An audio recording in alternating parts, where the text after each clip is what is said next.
Okay, so continuing with the theme of Chilul Hashem, or that we shouldn't commit Chilul Hashem.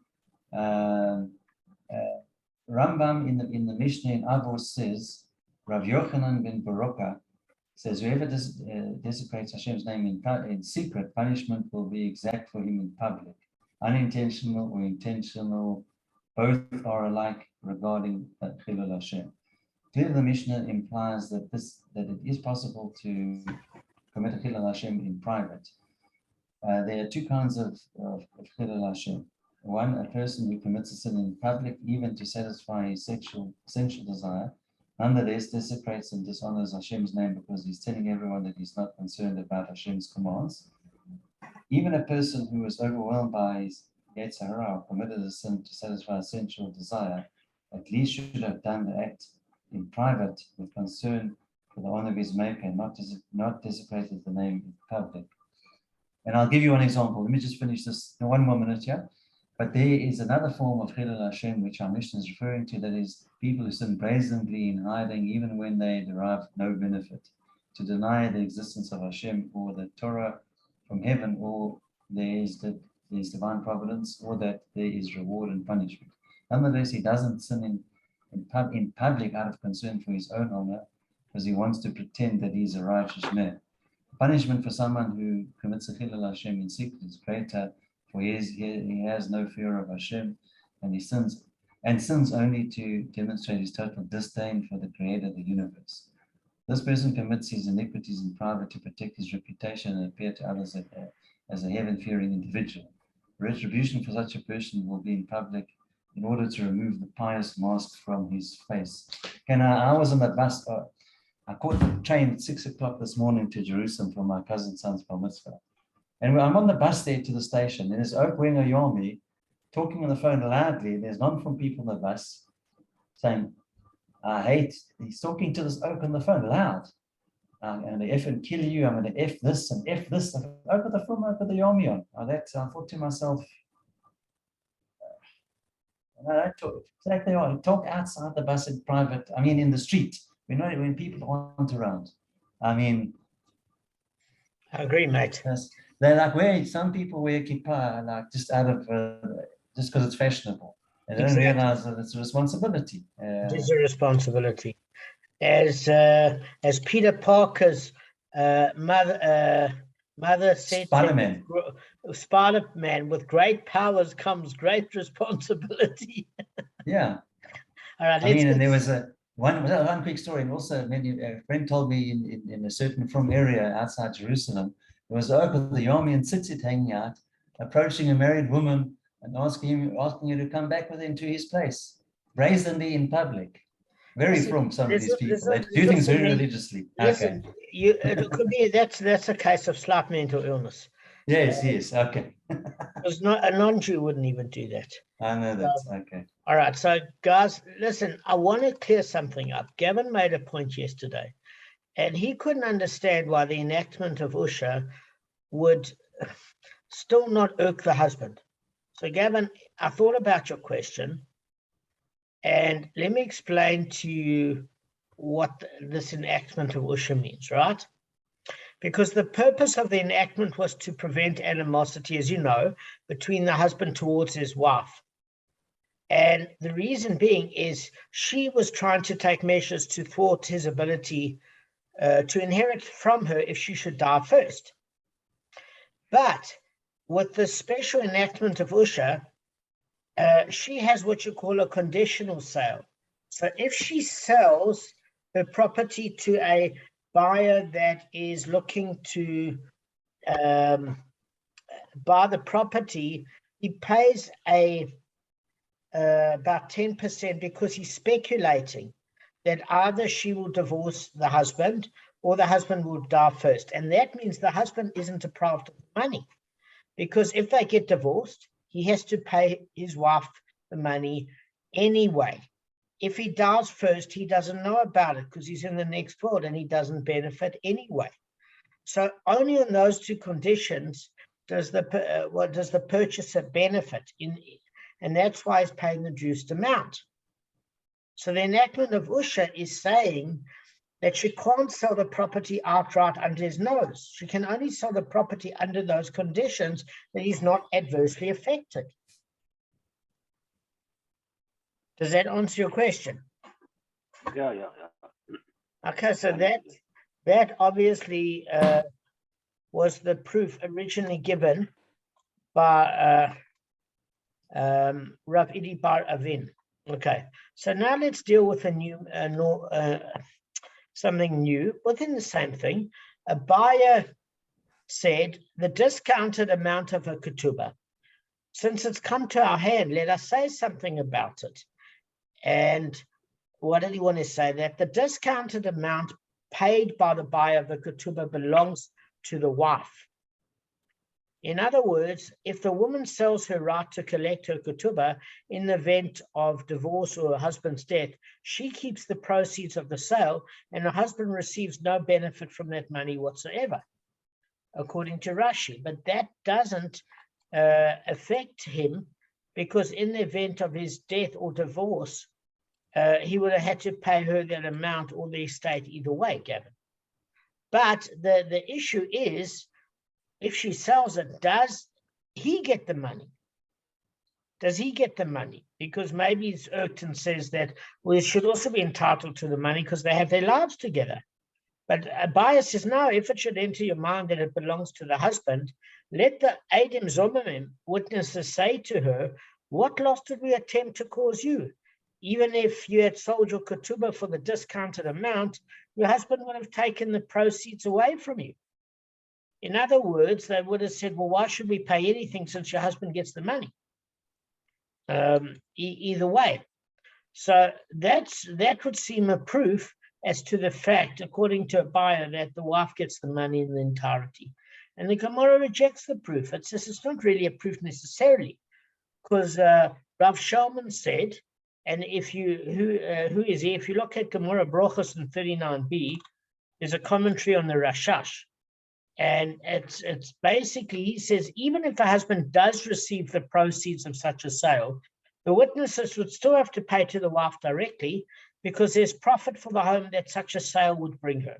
In other words, if the argument from the husband would be, according to Rav Shalman, that they share their lives together and he should be entitled to get some of the money from the Eidim Zomimim, in other words, it gets paid to their joint account for household expenses. She also benefits because that money is coming into the household.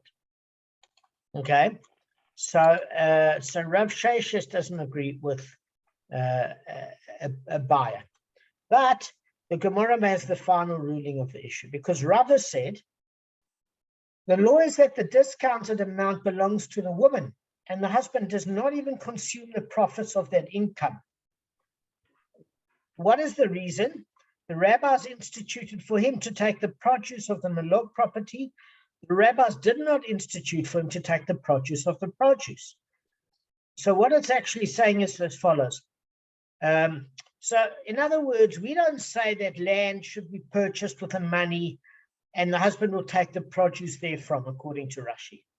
So in other words, we're saying if they get the money if the wife gets the money from the Eidim Zomimim, she doesn't then have to take that money and buy property and let her husband get the proceeds, because that Eidim Zomimim case has nothing to do with her actual original Malok property. So the law is that if a married woman owns Malok property of a type that doesn't produce an income, girls, for example, say, for example, the field is barren, that property has to be converted into land that is either fertile, at which there can be some sort of usufruct benefit, or they need to find out some sort of way that the right sort of crop can grow. Alternatively, it's got to be rented out so that the husband can get the proceeds of the rent and accommodate his need for the produce.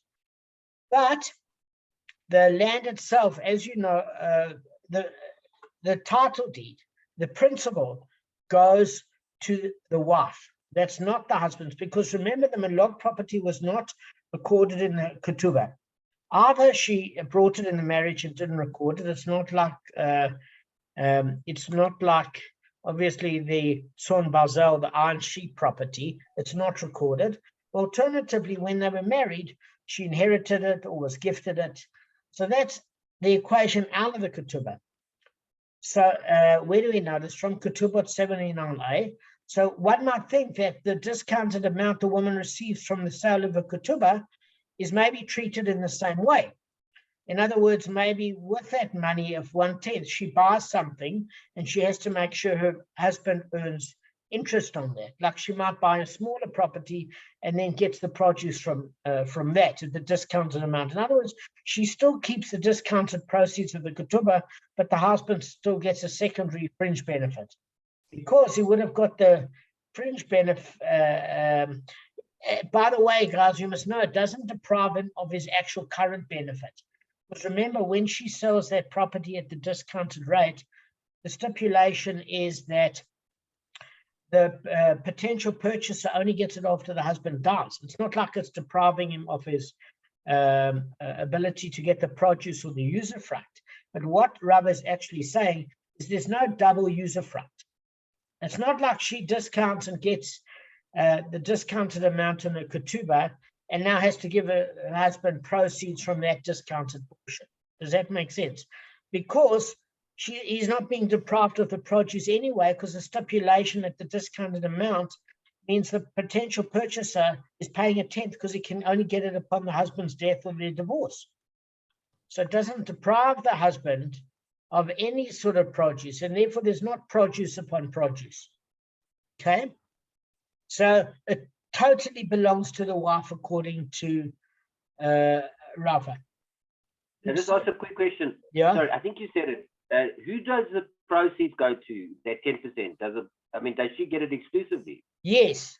So the Gemara rules, Rava states that not only does the sale money itself not go to the husband, as a buyer even concurred, because usually Rava and a buyer are not on the same page. Here, they're both on the same page, actually, and they're usually not, as you know.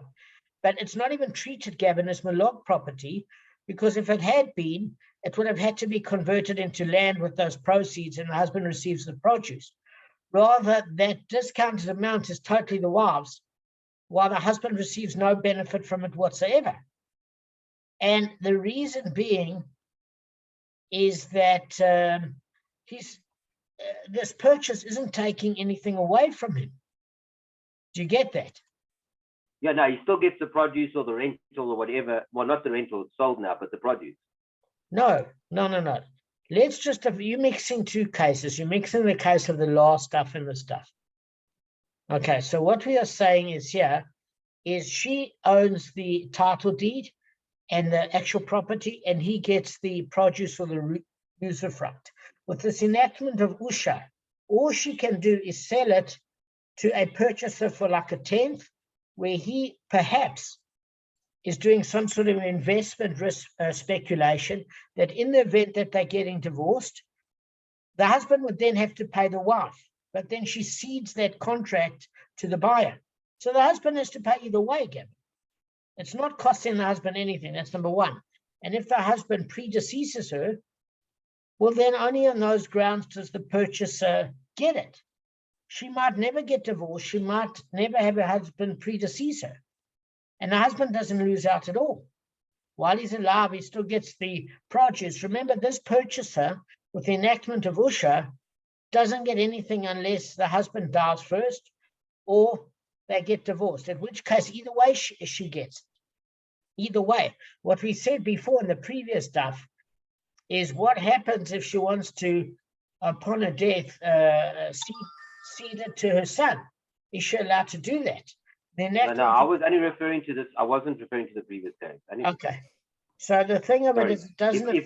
If it looked that way, I apologize. I was only no problem. But it doesn't affect the husband. So Rava says he's not entitled to anything.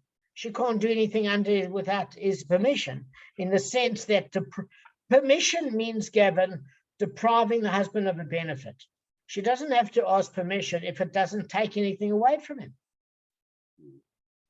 Do you get what I'm saying? He's still purchaser only in an event of certain things transpiring. Does he get it? But the husband might say, well, I never gave you permission, so I'm entitled to some of the money. Rava and Abaya said, no, the husband's not being deprived, because that would be the rule of produce upon produce. What does that mean? Is that if the husband is consuming produce from the log property and she sells it with a conditional sale upon them getting divorced, at which the husband owes her the money, or predeceases in which the estate pays her, husband's still earning the produce. And therefore, he's not entitled to the second produce of a discounted ketubah at all. Because the expression is produce of the produce doesn't mean that produce comes from other produce. It means that produce comes in addition to other produce. Okay? So in other words, one set of produce that the rabbis instituted for him, but produce of the produce, in other words, two sets, the rabbis did not institute for him. And that's from Rabbeinu Yonasan. Okay, let's move on. So, as far as that's concerned, the Gemara is now continuing a discussion on the enactment of Usha, because when Rav Papa and Rav Huna, the son of Rav Yeshua, came from the academy of Rav, we have learned the enactment of Usha in a Mishnah, if you remember on 87a before. A slave and a married woman, an encounter with them is bad. Guys, why is an encounter with a slave and a woman bad? What kind of because if you don't know if a slave is not Jewish, then is that what you mean? No, what I mean is, you know what? If a woman is married, her money is not her own. A slave doesn't have money. So if you injure them, you have to pay them. If they injure you, they've got no money to pay you. So it's only got a bad outcome. One who wounds them is liable. Yet if they are wounded, if they wound others, they are exempt because they have no money to which to pay their victims, as Rashi says. So it's bad either way. I remember Rabbi Cohen gave the example: is you have an argument with a kid, and he takes a ball-peen hammer and hits your Porsche. Now you can't strangle him. You're not going to get money from him. But if you smack him, you're going to go to jail. So there's no good outcome. It's the same with a married woman. Her money isn't her own, it's her husband's. She can't pay you. But if you damage her husband, then her will sue you. Slave doesn't have his own money. But if you damage him, you have to pay. Especially if it's a Jewish slave, obviously. So if it should enter your mind that there's no enactment of Usha, why do you say that a married woman has no money? Let her sell her log property and give the proceeds of the sale to her victim. So this is actually proving, again, that there's an enactment of Usha. So because it's saying, listen, she damaged somebody, why doesn't she sell her property? So a rabbinical enactment disallows such a sale. So the Gemara says, hang on, might not be so simple. According to your reasoning, even granted that there is an enactment of Usha, she can't sell them a log property completely, even on the eventuality that she dies first. Let her at least sell them a log property for the discounted amount and give that amount to her victim. So in other words, what it's saying is, guys, she can't deprive her husband of the money. It's not her property to deprive him of the produce, even though she owns a title deed. Her husband did nothing wrong, and he's going to be affected by that lack of usufruct. So the Gemara then is suggesting, then fine. So she must sell him a log property on a conditional sale, meaning even if she gets 10% for it from a potential purchaser, the husband's not out of pocket at all, because he's still nothing happens till he dies or the husband divorces her, but she has got 10% of that value of the ketubah up front, and therefore she can use that to pay the victim, even with the enactment of Usha. But now this is a bit different, because yeah, she's been forced to sell it as opposed to voluntary selling it. And she's being forced to sell it at a hell of a reduced rate, which is terribly unfair. So I also wouldn't allow it. Okay, so Gavin, it is unfair. But what happens if this woman, wrote off your car and wasn't insured, and she wasn't looking where she was going? Is that unfair that you just take the hit? No, I know. It's tricky. It's tricky always, you know, because the problem is she has to sell it at a discounted rate. They're getting next to peanuts.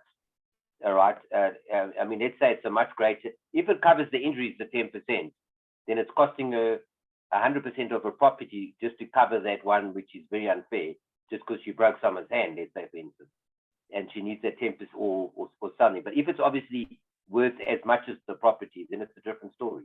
Okay, so let me put two things to you. No, hang on a second. Let me put two things to you. The first thing is that's how insurance developed, because you could have one bad incident in your life and it could wipe you out financially.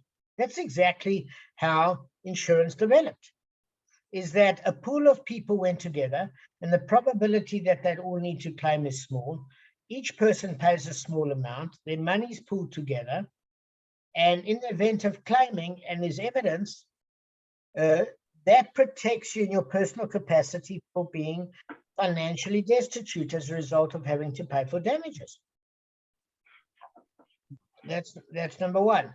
Number two, Gavin, is that say somebody damages you, a minibus taxi hits a car. Guy's not insured, and you've worked hard to save money and get your car. Think of a time without insurance. Why should he be allowed to drive around the streets? If he doesn't have the money to pay you, he shouldn't be allowed to drive. That's irresponsible. So there are both perspectives. Is it right that she should get 10% and be forced to sell? Well, the reality is it right a person is damaged and not paid something? You get No. You've given a good argument for the other side too. Yeah, listen, it's not a fun situation. So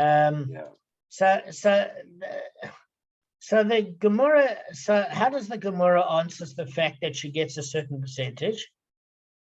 So it says, let us sell them a log property for the discounted amount and give that amount to a victim. Rather, we must say that the Mishnah refers to where she does not have any malog property, because obviously that's a reasonable suggestion.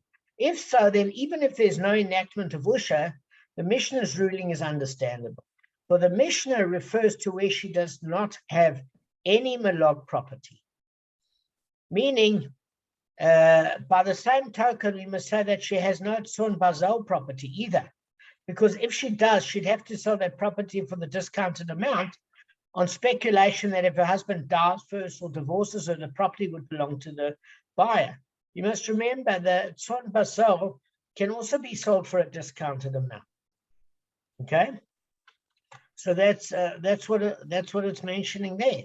So the Gemara continues to question and said maybe, so she doesn't have any malog property. Okay, that's number one. Then the Gemara says, well, what happens if she doesn't have any tzon bazal property? Now that is recorded in the ketubah, and that is set at the price value when they were first married, whether it gains in value or decreases in value.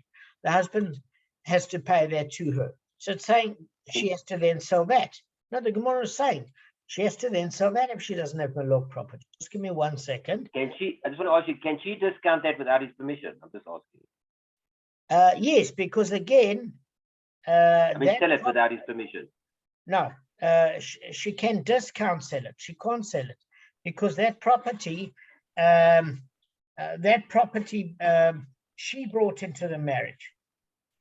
She brought that into it's just recorded in the ketubah. The malog one was not, because she either inherited it while she was married or it was gifted to her, but it couldn't have been recorded in the ketubah because most likely that property didn't exist.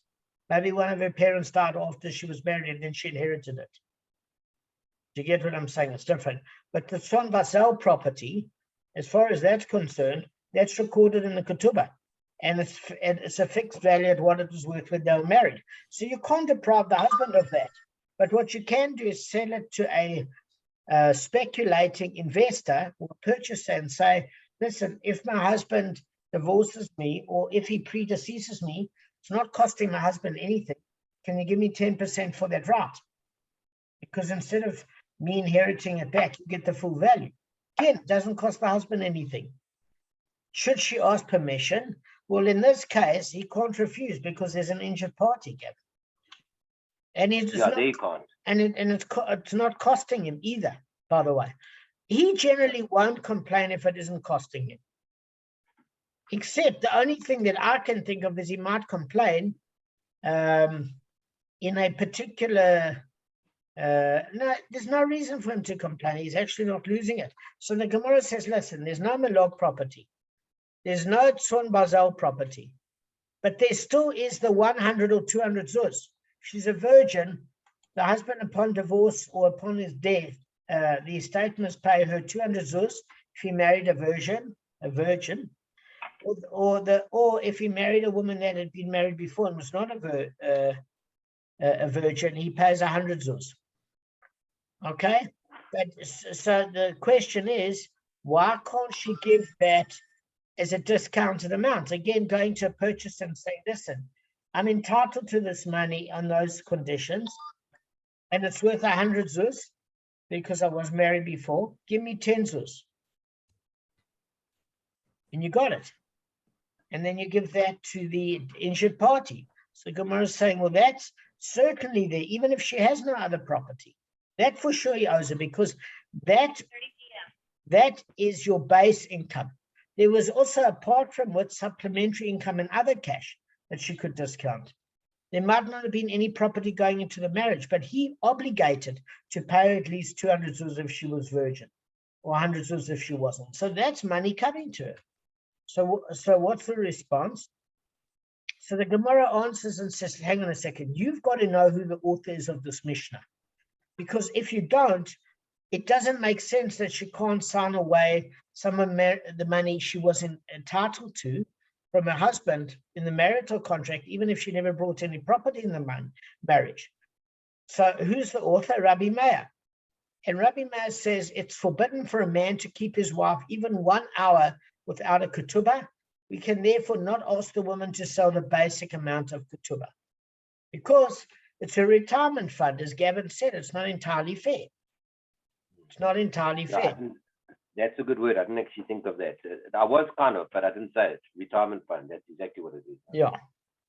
Now, the Gemara objects. What's the reasoning of Rav Meir's ruling? Is it not so that one's wife should not be easy when one's asked to divorce? But here, so in other words, what we're saying is, Gavin, the husband knows in this case, by divorcing his wife, he will become obligated to the large sum of 100 or 200 zuz. It's a fortune, even if there's no property. So he's going to think twice before doing so. So the Rabbi Meir says the ketubah serves as a deterrent. No, guys, my blood sugar is low.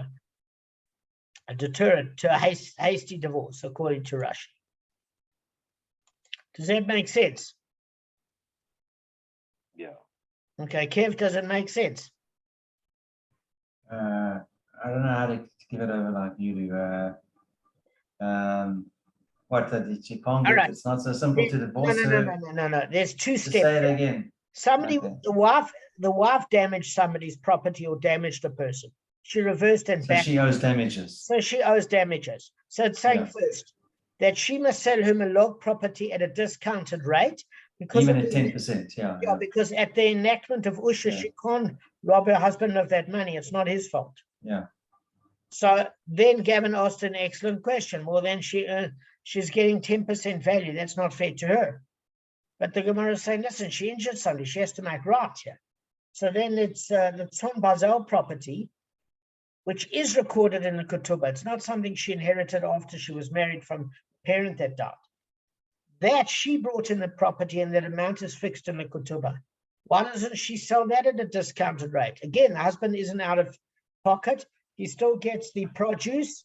She can't sell it unless he dies or unless they get divorced, in which case he owes wife anyway. In other words, it's worth X when she sells it.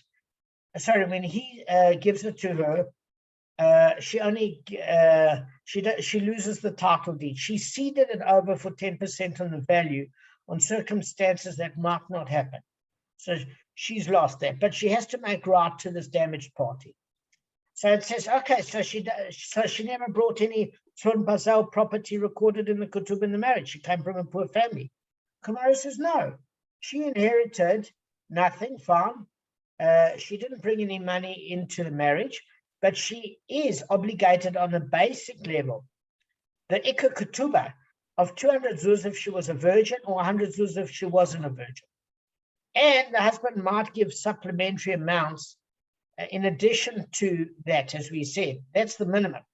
So she sells that at 10% and gets that money in order to pay the injured party. So we're saying, no, that money has nothing to do with her previous or current wealth. The husband owes that to her irrespective. It's not something she's bringing in the marriage. So why doesn't she pay that? So the Gemara then, Kevin, is saying that this Mishnah was authored by Rabbi Meir. And Rabbi Meir says you can't do that. Because if at the end of the day, it's discounted, then the Gemara is suggesting, Rabbi Meir said that, Rabbi Meir basically said that a husband always has to have, give his wife a ketubah.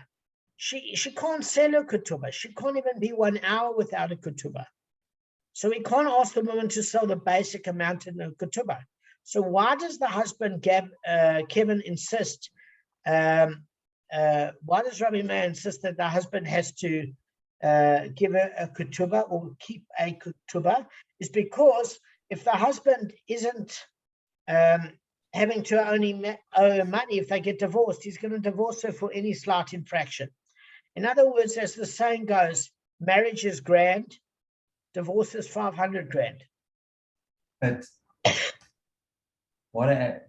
there's 200 zuz that he has to pay if she's a virgin, and the 100 zuz, when does that, is that paid on dissolution of the marriage, or is that before the marriage? No.